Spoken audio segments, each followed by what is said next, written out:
Hi అండి. ఈరోజు వీడియోలో 2 కప్పుల గోధుమ పిండితో 500కి పైగా గవ్వలను చాలా సింపుల్గా ఈజీగా చేసేయొచ్చండి. కరకరలాడుతూ చాలా రుచిగా ఉంటాయి.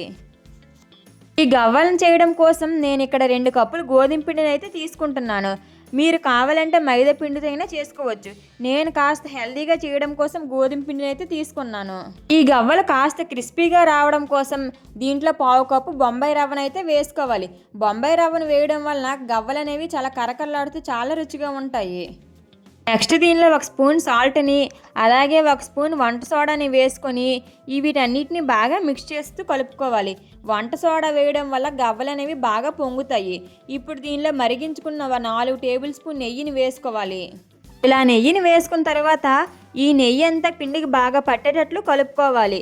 ఇలా చేయడం వల్ల గవ్వలు అనేవి చాలా క్రిస్పీగా కరకరలాడుతూ వస్తాయి. పిండిని ఇలా చేత్తో పట్టుకుంటే ముద్దలా అవ్వాలి. ఇప్పుడు దీనిలో కొద్దిగా వాటర్ వేసుకుంటూ పిండిని మరీ సాఫ్ట్గా కాకుండా మరీ గట్టిగా కాకుండా సెమీ సాఫ్ట్గా కలుపుకోవాలి. అంటే చపాతీ పిండిలో గట్టిగా కాకుండా కొంచెం లూజ్గా కలుపుకోవాలి. ఆ పిండి అంతటిని బాగా కలుపుకున్న తర్వాత దీనిపైన మూత పెట్టుకొని కనీసం 15 నిమిషాల పాటు పిండిని బాగా నాననివ్వాలి. 15 నిమిషాల తర్వాత మూత తీసుకొని పిండిని మరొకసారి 1-2 నిమిషాల పాటు బాగా మద్దన చేయాలి. ఇప్పుడు ఈ పిండిలో కొద్దిగా ముద్దను తీసుకొని ఇలా చిన్న రౌండ్ బాల్స్గా చేసుకోవాలి. ఇలా అన్నిటినీ మనకు నచ్చిన సైజులో చిన్న బాల్స్గా చేసుకున్న తర్వాత ఇప్పుడు ఆ గవ్వల పీటని తీసుకొని ఈ వీడియో క్లిప్లో చూపిస్తున్నట్లు ఇలా లైట్గా ప్రెస్ చేస్తే మంచి గవ్వల షేప్ అనేది వస్తుంది. ఇలా గవ్వలన్నిటిని గవ్వల పీట మీద చాలా సింపుల్గా ఈజీగా చేసుకోవచ్చు. ఇలా గవ్వలను వీలైనంత పలచగా చేసుకుంటే లోపల వరకు బాగా ఫ్రై అవుతాయి. ఈ విధంగా చాలా సింపుల్గా ఈజీగా గవ్వలన్నిటిని చేసుకున్న తర్వాత వీటిని ఆయిల్లోని వేసుకొని బాగా ఫ్రై చేసుకోవాలి. స్టవ్ పైన డీప్ ఫ్రైకి సరిపడా ఆయిల్ పెట్టుకొని ఆయిల్ కాస్త గోరువెచ్చగా ఉన్నప్పుడు మాత్రమే ఈ గవ్వలన్నిటిని వేసుకొని మంటని కాస్త మీడియం ఫ్లేమ్లో పెట్టుకొని నిదానంగా అలా కలుపుతూ వేయించుకోవాలి. మంటని హై ఫ్లేమ్లో పెడితే గవ్వలు అనేవి అస్సలు వేగవు. ఎందుకంటే వీటిని మనం గోధుమ పిండితో చేస్తున్నాం కాబట్టి మంటని లో ఫ్లేమ్లో పెట్టుకొని నిదానంగా వేయించుకోవాలి. ఇలా ఈ గవ్వలను మంచి గోల్డెన్ బ్రౌన్ కలర్ వచ్చేంత వరకు వేయించి తీసుకోవాలి. ఇలా చేస్తే గవ్వలు అనేవి చాలా రుచిగా కరకరలాడుతూ ఉంటాయి. ఈ గవ్వలన్నిటిని వేయించిన తర్వాత మీకు చూపిస్తున్నాను చూడండి ఎంత అందంగా ఉన్నాయో.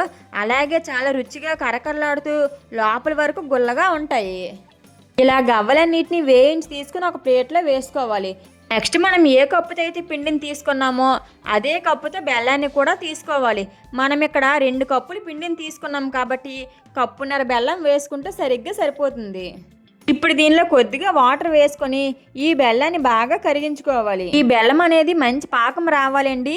అలా వస్తేనే గవ్వలు అనేవి ఎక్కువ రోజు నిల్వ ఉంటాయి.